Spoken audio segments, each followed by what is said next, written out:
Bonjour à tous, je suis très heureux de vous retrouver dans ce cadre bucolique. Aujourd'hui, le thème du jour, c'est comment exercer votre influence de façon efficiente en entreprise.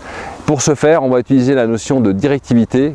C'est la capacité à donner une certaine forme d'orientation dans ses relations et dans ses actions. La première partie, c'est la directivité descendante. C'est l'orientation que l'on donne à son équipe. La deuxième partie, c'est la directivité ascendante. C'est la capacité à gérer ses relations avec sa hiérarchie et de les influencer. Et la troisième, moins connue mais très présente, c'est la directivité transversale. C'est la capacité à influencer, à bien collaborer, voire à faire travailler ses collègues et ses pairs. Alors la première directivité, c'est la directivité descendante. Être directif, ce n'est pas un terme très à la mode dans un monde où l'on parle toujours de management participatif. Mais aujourd'hui, j'aimerais réhabiliter le fait d'être directif avec une équipe. Ce n'est pas forcément être obtus, dur et cassant, c'est simplement donner une orientation. Alors il y a trois niveaux de directivité descendante.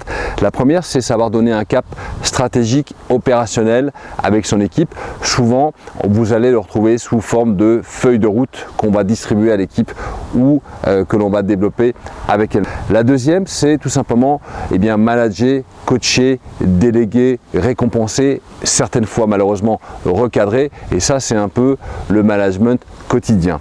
Le troisième niveau de directivité descendante, c'est la prise de recul, c'est organiser, structurer, optimiser son équipe.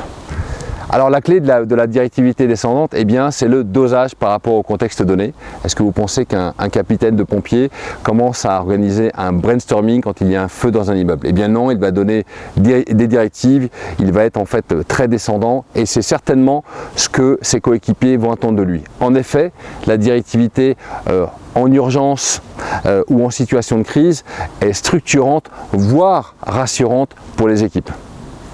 Alors nous avons évoqué aujourd'hui la directivité la plus connue, la directivité descendante. Je me réjouis de vous retrouver dans une prochaine vidéo où nous allons évoquer un sujet encore un peu plus délicat, la directivité ascendante, cette capacité à influencer, des fois à faire changer d'opinion votre hiérarchie, votre chef. C'est ce qu'on appelle la directivité ascendante. Je me réjouis et à bientôt. Au revoir.